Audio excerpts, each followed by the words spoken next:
Study materials வந்து ebook மூலமாக நமக்கு டெலகிராம் சேனல்லேருந்து வந்துக்கிட்டே இருக்குது. உங்களுக்கு வேணும்னா நீங்கள் இதை பண்ணிக்கலாம்.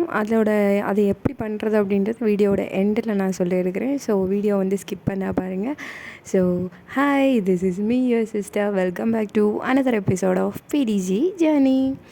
நிறைய யூடியூபர்ஸு சரி, நிறைய அகாடமியில் இருக்கிறவங்களும் சரி, ஃப்ரீயாக கோச்சிங் நடத்துறது, ஃப்ரீயாக பிடிஎஃப் கொடுக்கறது, அவங்களுக்கு தேவையானதெல்லாம் செஞ்சு கொடுக்கறது எல்லாமே ஒரு ஃப்ரீயாக பண்ணிகிட்ருக்காங்க. அதாவது ஈவன் டேஃபில் கூட ஏதோ ஒரு அறக்கட்டளை மூலமாக வந்து ஒரு என்ட்ரன்ஸ் எக்ஸாம் வச்சு அதுக்கப்புறம் வந்து அதில் பாஸ் பண்ணுறவங்களுக்கு ஒரு 100 மெம்பர்ஸ்க்கு மட்டும் நமக்கு வந்து இங்கே மதுரையில் கிளாஸும் சரி, ஃபுட்டும் சரி எல்லாமே ஃப்ரீயாக கொடுத்து படிக்க முடியாத ஏழையாக இருப்பாங்களே, நம்மளால் எந்த விதமான ஃபெசிலிட்டியுமே இருக்காது அப்படின்றவங்க படிக்கணும் அப்படின்றதுக்காண்டி ஒரு சின்ன ஒரு ஹெல்ப் மாதிரி வந்து பண்ணிகிட்ருக்காங்க. எல்லாருமே இந்த மாதிரி நிறைய பண்ணிகிட்ருக்காங்க. யூடியூப்லேயும் வந்து நிறைய கோச்சிங் சென்டர்ஸ் இருக்குது, ஃப்ரீயாக சொல்லி கொடுக்கறதுக்கு நிறைய இருக்குது. நம்ம சர்ச் பண்ணால் எத்தனையோ நானே நிறைய இது பார்த்துருந்துருக்கேன். ஸோ இது வந்து என்ன அப்படின்னா, நம்ம வீடியோவில் இன்றைக்கி சொல்ல போகிறது வந்து ஆட்சி தமிழ் ஐஏஎஸ் அகாடமி. அதை பற்றி தான் நான் இன்றைக்கி சொல்ல போகிறேன். அது என்ன அப்படின்னா, நம்ம நியூஸ் பேப்பர்லேயுமே வந்து அதில் வந்து நிறைய கட்டிங்ஸ் போட்டிருந்தாங்க. என்ன அப்படின்னா, ஃப்ரீயாக நாங்கள் ஸ்டடி மெட்டீரியல்ஸ்லாம் கொடுக்குறோம், வேணுங்கிறவங்களுக்கு இங்கே வந்து தங்கி படிக்கலாம், அந்த மாதிரியெல்லாம். இது எப்படி அப்படின்னா, நமக்கு வந்து அவங்க கீழே ஒரு நம்பர் கொடுப்பாங்க. அந்த நம்பர் நான் வேணால் டிஸ்கிரிப்ஷனில் வந்து அவங்க நம்பர் கீழே வைக்கிறேன். உங்களுக்கு வேணும், ஸ்டடி மெட்டீரியல் உங்களுக்கு வேணும் அப்படின்னா நீங்கள் இதை யூஸ் பண்ணிக்கலாம்.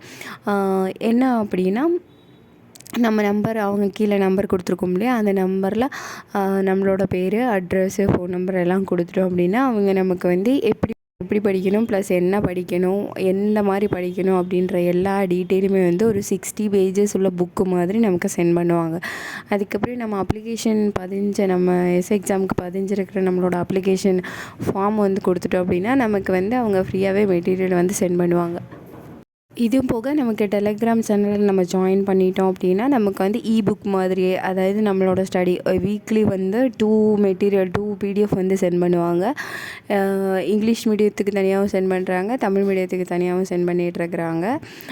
நமக்கு எப்படி அது வந்து இருக்கும் அப்படின்னா, நம்ம வந்து புக்கு மாதிரி இருக்காது, பிடிஎஃப் இங்கிலீஷில். இப்போ நம்ம ஒவ்வொரு பிடிஎஃப் எப்படி பார்ப்போம், அதே மாதிரி புக்கோட பிடிஎஃப் இம்பார்ட்டன்ட் பேஜஸ் மட்டும் பிடிஎஃபாக எடுத்து கன்வெர்ட் பண்ணி நமக்கு கொடுப்பாங்க. இது வந்து நம்ம எப்படி யூஸ் பண்ணிக்கிறோம் அப்படின்றதுல தான் இருக்குது. ஸோ கீழே டிஸ்கிரிப்ஷனில் நான் நம்பர் வந்து கீழே வைக்கிறேன். நீங்கள் வந்து யூஸ் பண்ணிக்கோங்க. டெலகிராம் சேனலில் ஜாயின் பண்ணுங்கள். உங்களுக்கு இபுக் வந்து வீக்லி 2 வந்து கிடைக்கும். இம்பார்ட்டண்ட்டான புக்கில், இப்போ சயின்ஸ் புக்கு, ஃபிசிக்ஸ் அப்படின்னா ஃபிசிக்ஸில் இந்த சாப்டர் இருக்குது அப்படின்னா ஃபஸ்ட் சாப்டரில் எது இம்பார்ட்டண்ட்டோ அந்த பேஜ் மட்டும் கவர் பண்ணி கட் பண்ணி கன்வெர்ட் பண்ணி பிடிஎஃபாக கொடுப்பாங்க. நம்ம அதை யூஸ் பண்ணிக்கலாம். புக்கு கையில் இல்லாதவங்களுக்கு இது கொஞ்சம் நல்லாவே யூஸ்ஃபுல்லாக இருக்கும். புக்கு இருக்கிறவங்களுக்குமே இம்பார்ட்டண்ட் எதுன்னு தெரிஞ்சுக்கிறதுக்கு கூட கொஞ்சம் ஹெல்ப்ஃபுல்லாகவே இருக்கும். ஸோ நமக்கு நிறைய ஆப்ஷன்ஸ் இருக்குது, நிறைய வசதிகள் இருக்குது. எப்படி நம்ம வந்து எல்லாத்தையும் யூஸ் பண்ணிக்கிறோமோ அப்படியே நம்ம யூஸ் பண்ணி நமக்கு என்ன வேணுமோ அதை எடுத்து படித்து பாஸ் பண்ணிடும். இவ்வளோதான். ஸோ ஃப்ரீயாக மெட்டீரியல்ஸ் வேணும் அப்படின்றவங்க கண்டிப்பாக யூஸ் பண்ணிக்கலாம். நான் கீழே டிஸ்கிரிப்ஷனில் நம்பர் வைக்கிறேன். இந்த வீடியோ முடிஞ்சிச்சு. பாய்.